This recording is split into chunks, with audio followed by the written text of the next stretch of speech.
Welcome to Narratives in Black. Today we're diving into the world of Ife Franklin, a trailblazing artist whose work explores identity, culture, and the power of storytelling through visual mediums. In part one, we'll get to know Ife's background and the inspirations that set her on the path to becoming the powerful creator she is today. We'll explore her artistic style, the theme she returns to in her work, and how she uses her art to express and address pressing social and cultural issues. This is a conversation filled with inspiration, creativity, and purpose. So tune in and join us for this incredible journey with Ife Franklin. Well, what's really wonderful that I feel we all do, because you're from a different era and you were taught differently, and you didn't have as many restrictions about, your self-esteem is different, okay? And it took me a while to be able to ask for what I felt like I deserved. And right now, I'm very, very comfortable asking for what I deserve. And if I don't get it, then I just won't do the gig. Like, I don't have to send you a nasty email. I don't have to do that anymore. Or talk shit. Yeah, that's what I mean. A nasty email, talk shit about you. You just weren't the place next. Okay. That's where I'm at. Next. Now I'm going to throw something else at you. Throw it at me. Boo, boo.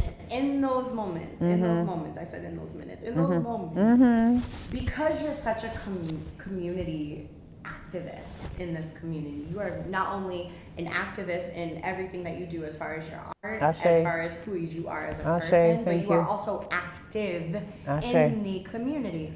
How does that interface happen when you turn down someone? Do you ever get any kind of like backlash or people feeling some type of Oh, sure. I mean, I've heard people say, because I will work for free, I'm not really for the black community.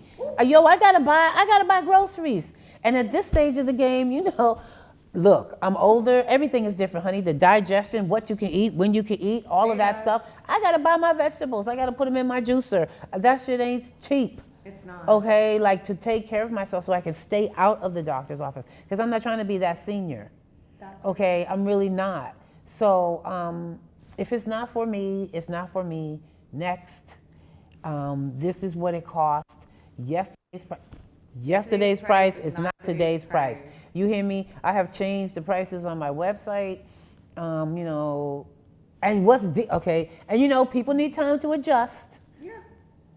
And when my conjure bottles were a certain price, people were buying a lot of them. And then I raised the price and people aren't. But that's okay. I need a different audience. Yeah. Or you just need to save a few more coins. Yeah. Because my work, the thing about my artwork is it's not that expensive. A regular person can still purchase some of my artwork, right? Yeah. They can. A regular person, anybody. And I got a payment plan, I got contracts, I got agreements, like all of these different things. So I think we left off with me talking about just how inspirational your art is, and how for me, when I'm consuming your art, you make me think outside of myself. And you had asked me, well, what does that mean? And I said, girl, I could critique for days. Oh, okay. I can critique. With you, there's nothing to critique. Now, when I tell you I'm an Aquarius and I can find some things wrong with some things, I can. Amir can tell you personally, I am one of those. With the microscope.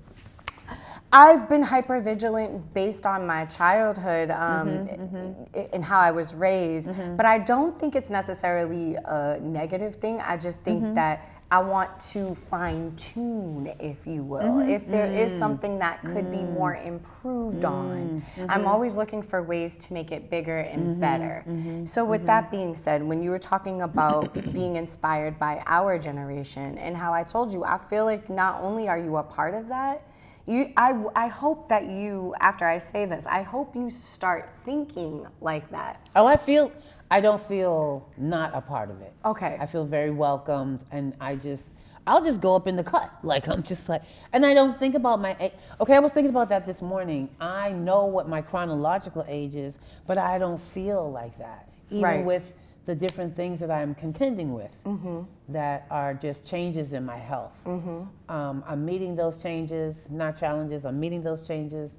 And I just feel like, listen, you know, I love house music. I was the first one on the floor. I was the first one in the club and the last one to drag myself out. Still are. And Can we talk about it? You still are the first one on the dance floor because I see you and Letta almost said Paul D.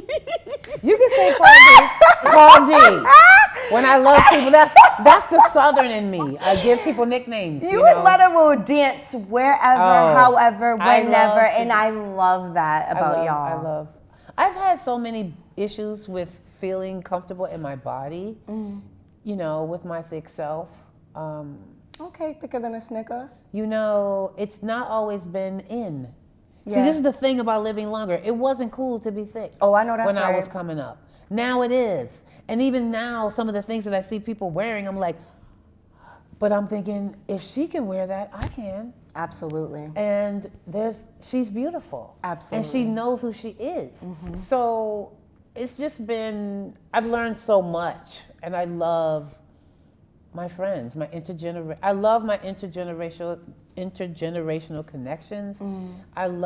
That's one of the things I loved about Black in the Cradle of Liberty, and one of the reasons I love working with Amir, one of the reasons that I love being here with you, that I'm working with Jasper, like, you're the new guard. Yeah. You are the future, and I'm here working with the future. So I'm in the future. See, this is the whole thing. Absolutely. When people say Afrofuturism, they act like they're talking about something that is so far away from us. It's not. We are the Afrofuturists. The future is now. The future is right here, right now. And I get to be a part. And what's really deep is like when you get to be this age, which I never thought about, like I get to be in both worlds. You do. And it's really, really, really beautiful. And I never thought about it when I was younger, because when you're younger, you got a different trajectory. You're thinking about different things. You're not thinking about being older. You're thinking, hopefully, maybe I get there, but most of the times you're not even thinking about that, because you're just in your life. So now, you know, when you get older, you're thinking about your prior life, this life, and one day I'm not going to be here. Yeah. In this form. Yeah. And what do I want my legacy to be? Like, this is what I'm thinking about. You know, I just finished my will, my power of attorney, and my healthcare proxy. And you know, it's an incredible thing to get an email from your attorney and you open it and it says last will and testament of Ife Franklin, and you're like, whoa, wait. And figuring out who's going to get what or what's happening, or and just trying to break your work up and compartmentalize it in that way. It's scary. It is. It's a scary, you know, because you want to be, you know, I'm not thinking about being, as a person who works a lot with the ancestors, it's a scary prospect. I think death in general, like somebody just told me the other day that they had a dream about losing teeth, and I had said, oh, that, you know, usually that indicates death, or it could be a meaning of death, and immediately they got scared, and I'm like, but we think of death in such a morbid way, right? We think of it as such a final and it's not complete finite. thing, and It's not. It's not. It's not. And honestly, as well as death can be beautiful. Death can mean rebirth. It can mean transformation. It can be so resurrection, many all resurrection. of that. It can be all of these things. So when we attribute the word death, we think of dying, and that's it, and we're forgotten. But I like the fact that you named legacy, because I think that's important for all of us to think about. I think when I think about legacy, and I name that a lot when I'm on stages or even having an opportunity to talk to people, it's like, that's one of the things that I say is like, what are we doing for our legacy? How are you contributing to your legacy? How do you want to be remembered? And when I say remembered, I don't mean immortalized, I mean remembered. What was the energy people felt when they came in contact with you? What did they feel when they was looking at your work, consuming your work? What would they say if they saw, you know, your quote hanging up in a museum, you know, behind glass, and your physical body is no longer here walking in this realm, but however your energy is still here, it never dies. But I feel like my body of work is my body. You know, my body of work is me still being here. I'm sorry, I didn't mean to cut you off. No, don't apologize. That's beautiful. Yeah, I feel like that's the legacy. That's and your body is your home. My body is my home. my body is anything and everything that I create. And even when, and you know, for somebody who is claiming the hoodoo-ness of my work, you know, sometimes I feel like I need, you know, I want to be careful who gets what, you know, because you don't know what people could do with it. The energy and all but that, yep. I can't, being a person who was also hypervigilant, fear has been a big part of my foundation for most of my life. Same. And I have shed that. That is no longer my foundation. And this is very, very, very recent. So with the new foundation of love and caring and kindness and self-preservation, all the positive things I could put in a cauldron, this is my legacy. What do I want people to remember about me or my work? Is that I tried my best to always, always, always show us in the best light possible, in the truest light possible, you know. And when I talk about history, like, I'm not trying to make people feel bad. Like, if you don't want my grandmother would say, if you don't want nobody to see your dirty drawers, then don't hang them on the line. Period. Okay, so if you're being dirty, and we can see that, right? So I don't want my legacy to be clean, because that wouldn't be real. Because you know, there's all kind of other interesting things about me. And also, depending on who you talk to, okay, depending on who's in the room, you could get all kind of stories about me. But the most thing that I want is that people understood that how much I loved creating, how much being an artist saved my life, how many children I raised in this city. Say that. How many children I, not saved, but helped find their path. I helped them find their path, but they helped me find mine. Okay, I'm going to tell you, these children infused in me, taught me not to control, because I'm coming in there as my mother's daughter. I'm coming in there instructing in that way. And I had to learn how to love. They taught me how to love. They taught me how to laugh. I love to laugh, but they taught me how to just be more free. Yeah. That's what children teach me, and that's what I love about them, because it was a definite exchange. Like it was a definite. I feel like it was really a definite 50-50 exchange. The innocence of babies and children, and the open-mindedness and the inquisitive. And the straightforwardness. They don't. Yeah, mince.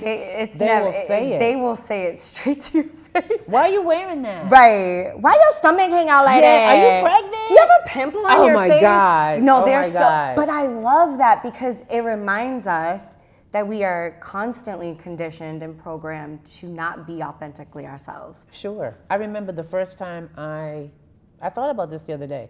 The first time I apologized to a kid because I had like gone off on them. And I remember bringing this child to a room and apologizing to them, and I was bawling. Oh my God, I was bawling. Because I had never done that before. Nobody had ever done that to me in my house. They didn't apologize. You got what you got, and that was it. Yeah. Same. And, you know, seen and not heard, and all of that. Same. And that child looked at me and forgave me. Just like, it's okay, Faye, and gave me the hug. But I could see on their face that they had never been apologized to either. And that connection, that's why I also work with them, with young people. The connection. They have really taught me how to expand my heart, which has been locked up because I needed to do that to protect myself, to get to the next place. And I don't want children to have to protect themselves to get to the next place. I want them to be able to know that there's someone that they can count on, someone that they can trust, someone that they can tell their secrets to. Yeah. And I'm not going to tell anyone. Yeah. You know, So trust has always been a really big factor in my life. And I've learned a lot of that from my work. Trusting from children, I have learned to trust the process. Yeah. You know, I would be teaching a day fabric dyeing, and I would watch this one particular person who's now like 30 years old. Oh my God, I can't believe it. I was watching them, how they were using the colors. I was watching how they were so free with it. I was thinking, I would never put that color with that color, and that is the bomb. And they were just, and I was thinking, what are they doing that I'm not doing? They're just being free. And I'm not trying to take credit, but I feel like it's because I was able to share what I shared, that they were able to share what they shared, what they have. No, absolutely. With no cost, right? With no cost. Like, I'm going to share this with you. And kids drop wisdom, okay? All the Kids time. drop wisdom, like All the serious time. wisdom. Like, you're helping take care of them, you're helping this and that. Like, I remember they drop wisdom, then I drop wisdom. I remember having to do things like deal with kids' homophobia, like hear them call each other faggot, Oh my each gosh, other yeah. call each other this, that, and the third, right? And then I came out to the kids. And you know, some of them recoiled. Oh my God, what? You know, they were just, and I said, well, you don't care if I'm queer when you need a Band-Aid. You don't care if I'm queer when you want your snack. Right. You don't care if I'm queer when I'm breaking up a fight. Right. So why do you care now? I'm the same person I was when you walked in the door this morning. Like, that's not okay to do that. Do you want somebody, you know, just life lessons. And so some of those kids have now come out, and I see them at places, and they're just like, Ife, you know, I'm so glad, you know, because I just felt like I was strange. I just felt like something was wrong with me. I just felt, and there you were, just being yourself. And you know what they said, you just being normal. And I was like, yeah, being queer is normal. Yeah.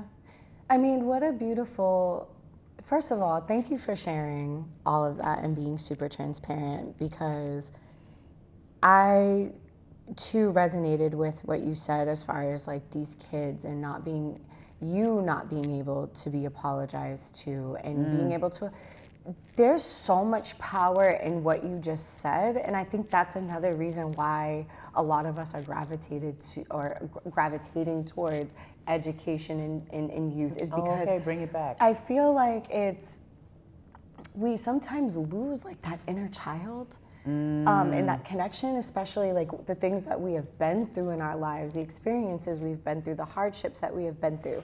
So we forget what the little Amanda or the little Ife yes, needs, yes, you know? So yes. I think this is what you named is so important, because they are us. They are us.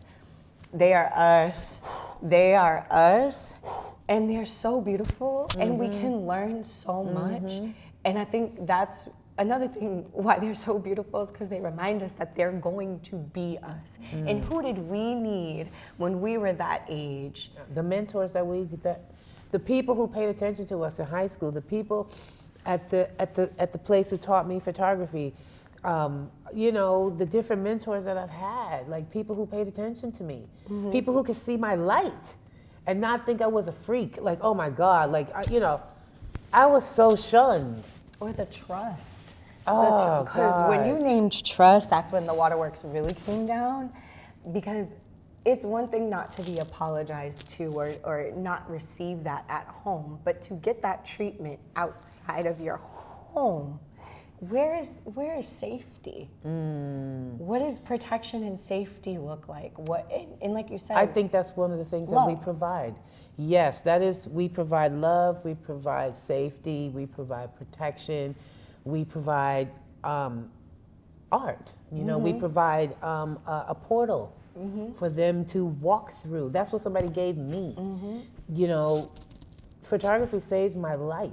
Me being a part of that artist community saved my life. I was sinking from being so sad about my brother's passing.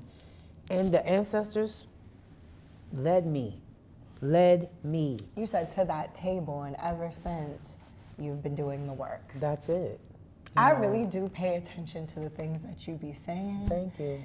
I think everybody watching this should really listen a couple of times, because a lot of the things that you said are not only gems, but life lessons that we could literally take and spread to everybody.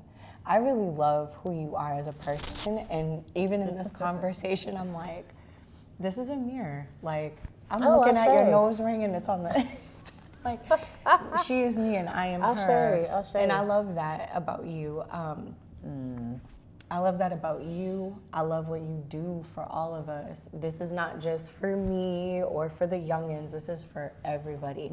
I love that your art doesn't have a demographic. And that's my last thing that I will ask you before we wrap up this interview is, you know, we talk about change and like evolving all the time, especially with the times as an artist. I know social media is probably like, what world is this? Oh God. I only name that because I'm like, wow, Ife Franklin has no demographic. Her art is literally for the 5-year-olds, 3-year-olds, all the way up. So with social media, I can only imagine that demo is going to expand and become bigger and bigger. Hallelujah. And bigger. Okay. And transport from all over the areas of the whole entire world. Because we're not just talking about here in Boston, in the city. We're talking about globally. Because your art not only is filled with love, but it also heals. And we need that everywhere. I'll show you.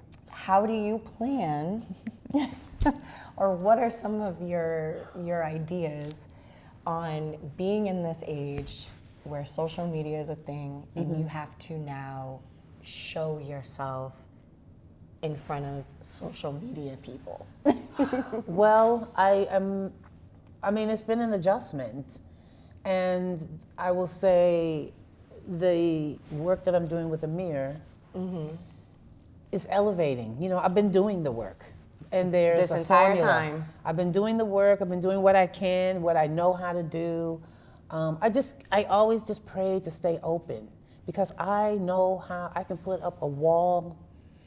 I can put the wall up, and it can run as long and as high as the Great Wall of China. It can. Like, it could just keep going, keep going, keep going. Because that's what I had to do in order to survive. But now I'm in thrive mode. You know, I don't want to just survive. So within that, I have to be expansive. Yeah. And I had to really pray about that. I had to really talk to the ancestors, like, just keep me open. Like, that was my mantra for like 6 months. I just want to stay open. It was no whole long prayer. It was just, I just need to stay open. And I had to say yes more than I said no. I'm so comfortable with saying no, but that's because I've been afraid. I've been afraid because I'm not the fastest learner. You know, I think I have dyslexia and something, like math is like, don't even, you know, so I was really afraid to fail. I was gonna say to fuck up. To make a mistake. Yep. Like when I was, like my first time in the studio, and I remember I sent Amir a message because he was trying to explain something to me very calmly, like, and I can learn with people who talk to me in a certain way. And this is what I love about Amir, his tone. Oh, he is patient, his patience, you know, his manner. And I was like, okay, this is great, this is great. And he was trying to explain something to me, and I guess because he knows I'm visual, he said, okay, let's go to the board. And there was a whiteboard over there. Okay, but you know, Amir doesn't know my trauma history around going to the board. And I was sitting right over there, and I said, oh my God, he wants me to go to the board. And I said, okay, I'm gonna go to the board. So I went over to the board, he explained it to me, and I do believe that I picked it up, and I was able to go back over there and do that. So I'm watching myself blossom for another time. Like, when you get to live long enough, you get to see yourself evolve into this different people. It's like living different lives. I'm not the same person I was when I was 30. No. I'm not the same person I was 5 years ago. Right. I'm not the same person I was 2 years ago, but it's really beautiful. Shit, to even see. 5 months ago. Like, I'm not the same person I was 5 minutes ago. Yeah. Why? Also because we're in the future. So it's just a continuum, right? So, I don't know, I just. You're facing your fears, like up front. I'm facing myself. I'm facing myself. I'm facing my fears. I'm holding good boundaries. I'm not always successful with that. I'm not beating myself up when I'm not successful at that or anything else. I know how to get it back with some, and just like hurt myself. I don't want to do that anymore. Like I've just been so that when you become comfortable with your uncomfortability, like you're just so. That's powerful. Can you say that? Get comfortable. Yes, when you are comfortable with your uncomfortability, you just stay where you are. Like one of the things that I'm going to do this year, and I'm going to say this because I need to say it. And manifest. And manifest is like I've always wanted to go on a tropical vacation, and I've wanted someone to whisk me away. I know that's right. Like and but I need to whisk me away. Ooh. You know what I mean? And it's like that better. Someone else is never going to whisk me away until I can do it. And then I may not even need them to do it. Hello. Because I got that on my own. But that's the goal this year, is to take that trip, to not worry about it, to go and lay on the beach, just do it by myself.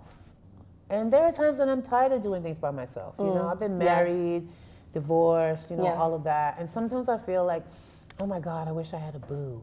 But then there are times where I just love not negotiating. I love just doing what I want when I want. I love the freedom of that. And that's the whole thing with my ancestors. Like, I was on the track of being initiated into Ife and all of this. And my ancestors was like, no. And when I brought that back to the home front, it was not digested well. It wasn't digested well. And I've been great ever since, they want me to be as free as possible. They don't want me to have to, they just want me to be free. Yeah. That's it, 100. Like not answering to anyone what that necessarily. means to you. Yeah, what does it mean to me? And I feel like with my work, I'm always not answering the question, but always the question evolves. Freedom. What is that? What does it mean to me? It doesn't mean the same thing to me today that it did yesterday. Right. So in wrapping this up, I guess, that's what my work is about. That's what my legacy is about, is me being free and true to myself. There's no other measuring device, right? It's just about freedom. In every aspect, in who I love and what I wear and how I speak, who I interact with, what you think, what I think, what I feel, what you like eat, what you dream, what you dance. Yes, It's all of the things. Everything. That's pure liberation. Freedom. Oh, there it is. Freedom is liberation, and I'm all about the liberation. Well, I know for a fact that you are already free and you're already liberated. Because it first starts mentally. And you have been freed for a very long time, and you are trying to help other people free themselves as well. Ashe. Yes. Let's all be on that train together. The OJ's, what's that song? Love Train. Like people all over the world, join hands, start a love train. Love train. That's right. Yes. Copyright. Sorry. Copyright. Oh, sorry. We can't sing that. It was like less than 15 seconds. I think Okay, sorry. Okay, but this is the we part did of make social media that sucks. Okay, the social media is like okay. Thing. Thank you, and you can edit that. But the social media is just helping me. Like I just feel like what I'm learning. I mean, like everybody else. Like for me, I was thrilled when I learned how to airdrop these images and change them into JPEGs. Girl. Like I gotta let go because I love you, but no, I am an Android baby. No, I'm sorry. Like I love that you love AirDrop, but see, I feel like the war between iPhone and Android is a whole nother level. We'll talk about it off camera. I don't even know about the war. That's all right. I'm just happy that you know be how able to do it. I'm happy that I'm understanding the language, like, and that I'm so proud of myself that I don't have to call Amir every 5 minutes, like, I'm trying to go into Meta, tell me what to do. Like this is how I knew that I was growing, because he could send me The reason that I'm able to grow like this is because of how I feel like I can trust Amir, because of how I feel like heard and seen, and especially with your art, that's hard. you know, to share that, you know, because I remember saying to him, you know, like, I don't want this to blow up in my face later, like, oh, you know, I did this for you. You know, how many people have, you know, have said this to me, like, yeah, I did that, and, you know, you wouldn't be able to do that if I hadn't. Right. And so Amir was like, you're so professional. He's like, we got a contract. Right. We got a contract. I love contracts. Same. Okay, it's very important. Same. You know, and it's not just the contract on paper, the contract of spirit. Yes. The contract of love. That energy, as soon as you enter into it, it is a binding agreement, but it's also an agreement, period. I think I just had this, not to cut you off, I just had this conversation with somebody about sending contracts and their nervousness about it. And I'm like, well, why are you nervous? This is your business. It's the same thing with non-disclosures. It's the same thing. NDAs is not something you should feel like you can't give someone. It is a protection for you and for them. People get an attitude though. Like when you first start getting serious about what you're doing. It's because you're serious and they not. That's how they be getting mad, because you serious, they not. Well, there are those, and then there are those who feel like, okay, you get, my mentor Stanley Pinckney taught me, he said, yeah, they can slide a contract across the table and so can you. This is true. And he said, you know, when you do that, their reaction will be this every time. Yeah, because every time. Know. Well, like, or how about this? When you have an attorney, because you can slide me a contract and now I'll be like, this is great, and I'm going to have my attorney look that over. Oh, the conversation changed, but it's respect.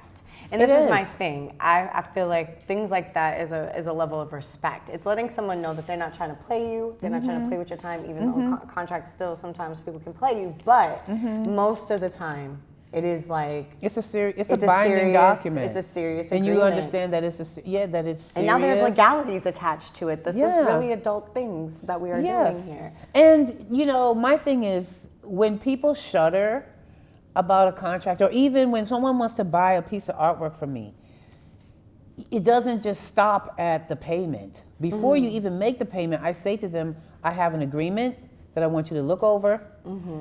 And the agreement basically talks about my intellectual property rights and all of this, okay? If you agree to what's on the contract, then we can make the sale. Right. If you are not comfortable with this, then we don't need, there's no sale. Right. And I realize that when people get worked up or have feelings about a contract, like, you don't trust me. This is the first thing. Oh, you don't trust me? I don't trust anybody when it comes to things like that. And that lets me know that I don't need to work with you.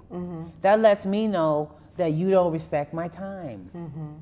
That lets me know that you could do some shady shit because you don't want to sign it. Because it's illegal binding. You can take my agreement and let your attorney look at it, and then we can talk about it. And if you know, because everybody believes that everything. We can negotiate. Possibly. It depends on what it depends on what it is. I'm not negotiating on my intellectual property. I'm not negotiating on, you know, you cannot make prints of this and resell my work. Like that's a no-no. So I haven't had anybody push back. Not really. Somebody asked some questions, and I did remove certain parts of it because it wasn't necessary. So, you know, you learn things, you grow, but contracts and agreements, like, it's just part of the business. It's part of the business. It is. You just can't avoid it. It's anything else that you do in this life that you may need to enter into a contract for. So I don't think it's something foreign. For people to buy a house or to rent an apartment, it's the same thing. And I think, again, to go back to that, art is not always valued or seen as an actual business. I think the more artists stand on business, that's a little new term, like standing on business. I'm sure the kids are saying it around school right now. But standing on business is exactly what that means. Like, you're not gonna budge. You have that boundary up. You're gonna stand on your business, and you say what you say, and you deliver what you say, and that's it. And I found that, like Bob Marley says, when one door, it's so true, when one door closed, another Another will open. It does, yeah. Don't sing it, because Yeah, there you go. I stopped. I see how quickly I'm learning. I see. You see? It's like, I'm gross. getting it. Like, I love it. I love that you said Bob Marley too, because that's my birthday twin. We're born on the same day. Ashe. Yeah, February 6th. Ashe. That's my guy. So. Well, when one door closes, another one opens. And You it's don't true. want to. And my thing is, like, you don't want my work. That's fine. I'll just keep it. Yeah. I don't have a problem having all of my work around me. That's how it is in my home right now anyway. It's everywhere. You're an It's a part artist, of me. and I think that's what I love about you too, is like, you're an artist. It's like, you can take me, but if you don't, that's okay. I'm not gonna force you to consume me, to hear me, to see me. I exist already. I do, and it's not that I don't want to be a commodity. It's not that I don't want. I want to. I've never heard nobody say they want to be a commodity. I want my work. I want to be a household name. I mean, I say the same thing to me Okay, too. you know, I do too. want people to know who I am. Right. I want my work can be home decor. Like, I mean, I'm the whole package. There's levels. And I know that I'm the whole package. I haven't had the organization and I haven't had the focus. That's not true. I was gonna say. That's not true. I have been organized and focused, and now it's on the next level. Okay, so, and all things in due time. Are we wrapping up? No, we're fine. Oh, I all just saw things- Vincent moving. All things when they're supposed to happen, right? And I'm in a different level. Level up. Level up. Oh my God. Oh, great. Oh my God.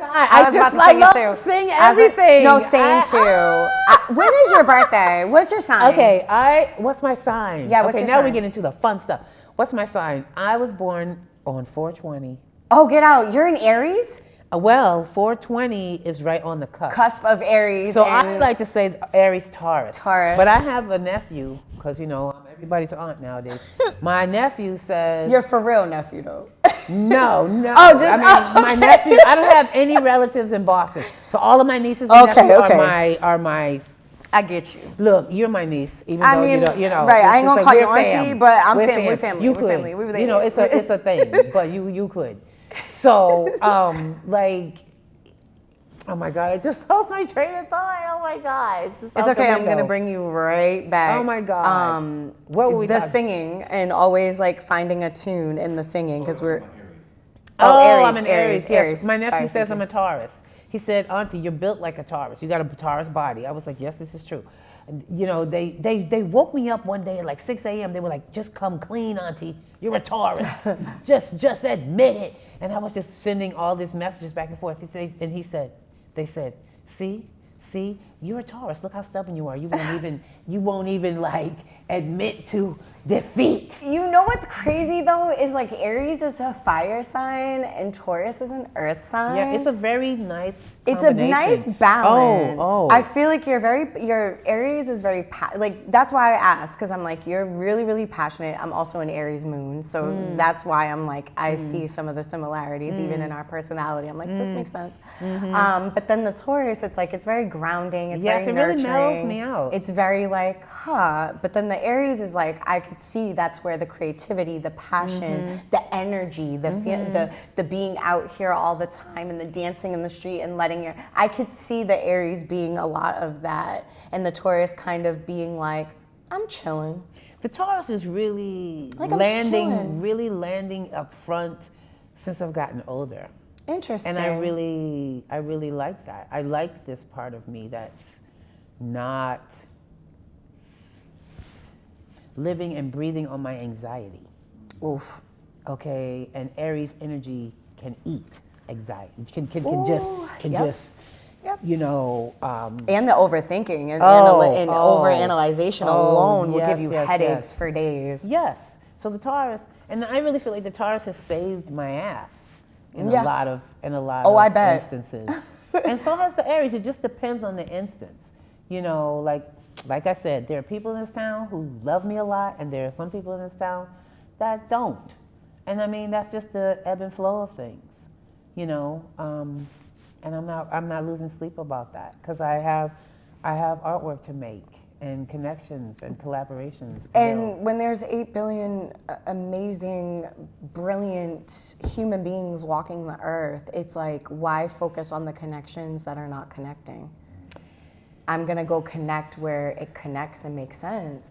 So I think, again, when you say, and I keep naming this because I know that a lot of people that are going to be watching this, again, this has nothing to do with level of artistry. If you decided to be an artist today, if you don't call yourself an artist, if you're 5, if you're 15, if you're 55, if you're 85, I think the one thing that I'm taking the most out of this interview for me is facing your fears, loving yourself authentically, feeling free to be yourself authentically, and not giving a fuck if you're somebody's cup of tea or not, because at the end of the day, we are constantly evolutionizing, like we are evolving every single time, and we're constantly filling up and taking out of different cups all the time. Yes, the so ebb and flow. Why are we concentrated on the connections that are just not connecting? We need to go where we're celebrated and not tolerated, and also to the connections that want to be connected, because imagine if you're sitting here and you're trying to show this person a piece of art and you keep telling them it's black, but they keep seeing white. It's like, why would you want to waste your time, your energy, and all of your being to convince someone when somebody else can see it for what it is right next to you? That goes back to the being comfortable in your uncomfortability. Like, this is why when you're uncomfortable and you're used to that, you're used to rejection. Yeah.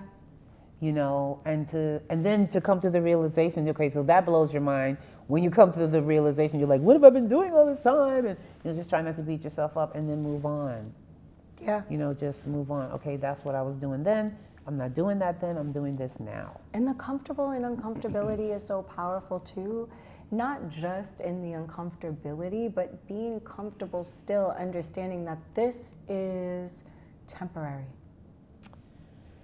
It's all temporary. There is no impermanence in anything. So what are we really, what is the goal essentially when you think of it like that? What is the goal? I mean, so many artists have passed. So many black artists, like Radcliffe Bailey just died.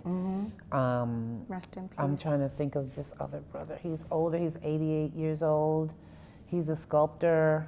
Oh my God, I can't believe I can't remember his name. It's all right, he just passed. The New York Times just did a big article on him. So what are we doing? Why do we do it? And we just do it. I cannot not make things. Yeah. I cannot not create. Yeah. I don't feel balanced or centered or any of that. And I was trying to think, when did I start creating things? It wasn't just when I did the photography. It could have been then.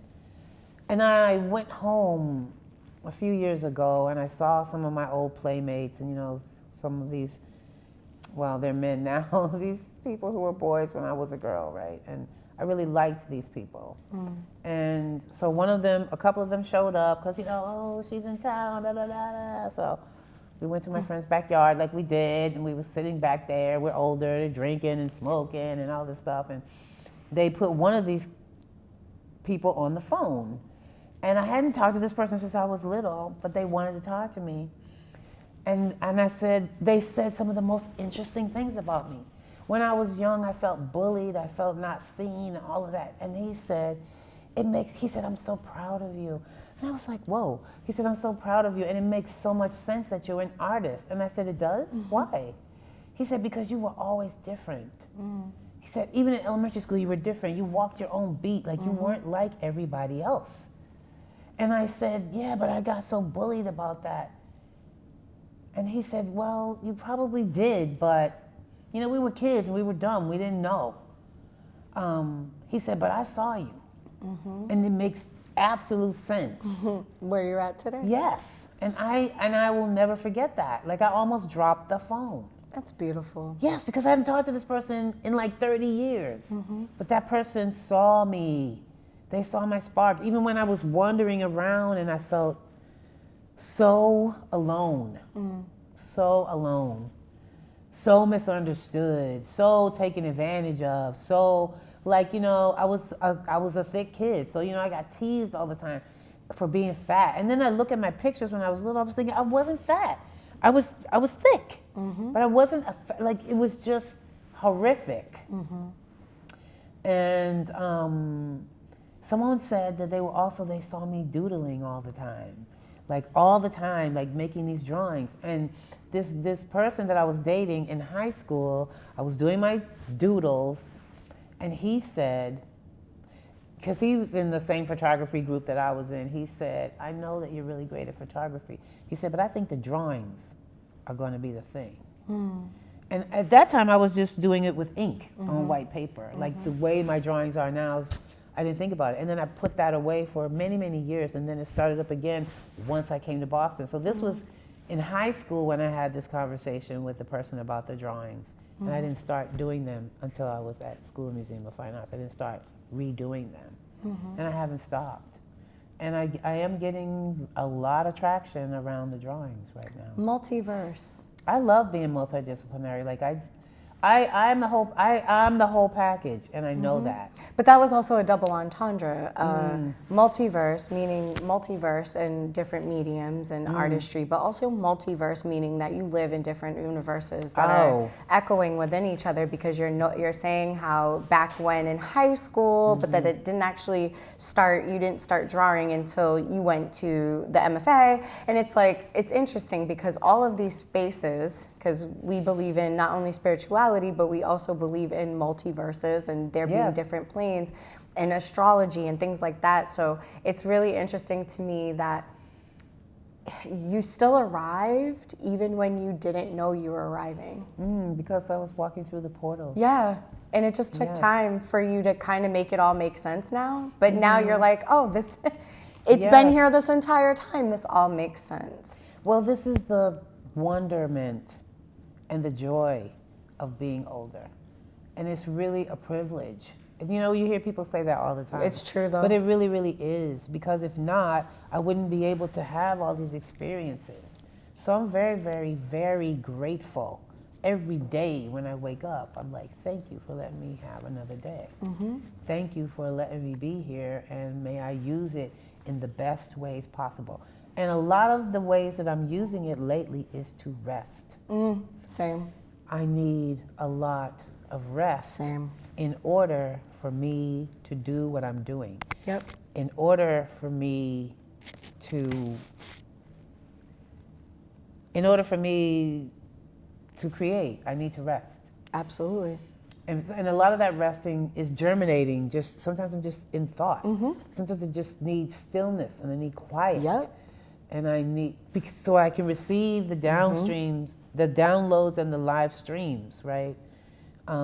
Because that doesn't necessarily always happen in dream state, in a REM state, but it happens when I'm awake. Yeah, like you're daydreaming almost, or definitely. I used to. And the thing is, I'm not daydreaming. That I'm connecting with the ancestors. Yeah, absolutely. When that happens, they're there, they're in there. I mean, you've been to my house. You see my altar is like massive, and they're real. It's good juju when you're at home too. I'll say. It really is. Thank you. And shout out to Letta, who just came to my house the other day for the first time, and said the same thing. Was like, it feels good energy in here. And at first I was like, okay. You know, it was like one of those things when she said it, I was like, okay. But then when she left, I was like, huh, okay. Of course. Of course it's good juju. Why wouldn't it be? Well, you know, I pray for that. You know, it's not like I can't be an asshole. It's not like I have never been. But I pray to stay on the good foot. No, your home feels very calming, soothing. It's not chaotic, rigid, or even anxious. It's very, like you said, still. I'm grateful because I need that in my life, because a lot of my life has been, I could present really like, I'm here, but I would be like, shit, that's must be the Aries, because the Aries, the anxiety, all the, you know, the things that have been a part of my foundation that I have shed. not without years of therapy, not without changing, and therapy is different things, changing my diet, staying hydrated, boundaries. I mean, you can attest so many artists, and so many people talk about frequency. So many of us are talking about frequency. It's so real. You have to be, we're all connected to frequency. Absolutely. Whether we are on course, off course, whatever. I just want to walk in the best light possible. I want the best frequency to shine on me, on my work, on my spiritual life, on my development, on the way that I love, on the way that I allow people to love me. Like, that's a big one. I can love, but allowing people to love me. I'm telling you, we are a reflection, ma'am. Stay open to that. Is I'm learning so much. And as I have said that I'm a little weary of working with children, but children are still such a big part of my life. Like my nieces, Carol Washington's daughters. I learned so much about love. Being more connected to you, being connected to Amir, being connected to Free. Like I have like a sweet relationship with freedom. Any limitations on who, how, and why your art can be shown and consumed. However, because we were talking about American gods earlier and we kind of deviated into the deities and Yemaya and Oshun and all of that, where can we find you, Queen Ife Franklin? You can find me on my updated website. Okay, updated. ifearts.com, or you can go to ifearts/shop and find all of my trinkets, all of my wonderful things.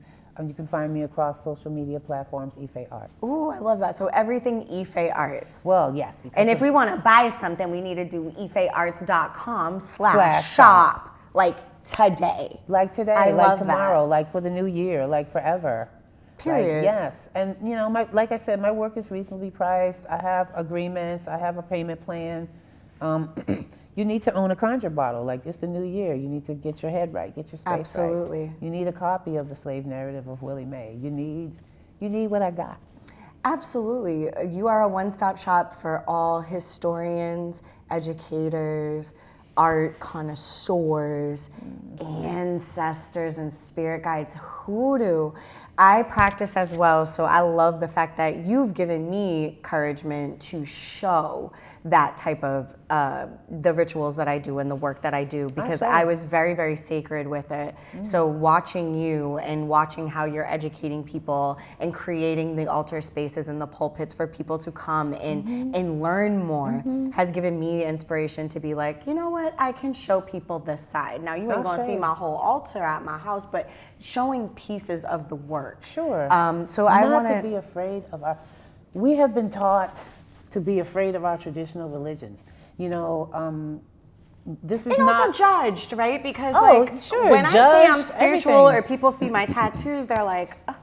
So for me, it's like, again, I think, bringing it back to you and just being inspired by how brave you are in doing this work and showing people this work and understanding that not everybody is going to understand it. We've had a couple people even watching the altar the procession to be created and done.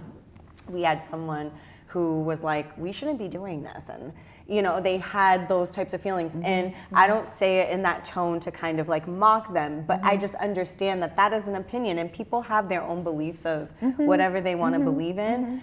I just love that you're still pushing through and being encouraged and empowered to still show that. Because again, like you said, if you're a historian, a lot of our history has been lost, and the fact that you are bringing it back and making it intergenerational is a beautiful thing. I'm honored to know you. I'm honored to be in spaces with you. I'm honored to create with you, and I'm just inspired that you are here in front of me and I was able to do this. I love you so much. Yes. You are an inspiration, and you are definitely a part of the fabric that is definitely happening right now in Boston. Ashe. Just know, like, your history your legacy is sown and shown through all of us that are continuing the work, but also those who are gonna be continuing the work after us, that are gonna still be carrying you in their hearts and their minds and their spirits. So thank you so much, Ife. You are Thank beautiful. you so much. You are beautiful. Congratulations again on being Artist of the Year. Thank you. I look forward to the day when I'm Artist of the Year. Oh, listen, That you would are be artist wonderful. of the millennia. You Okay? know, Stop playing with me. You know, I'm just really grateful to you, to Amir,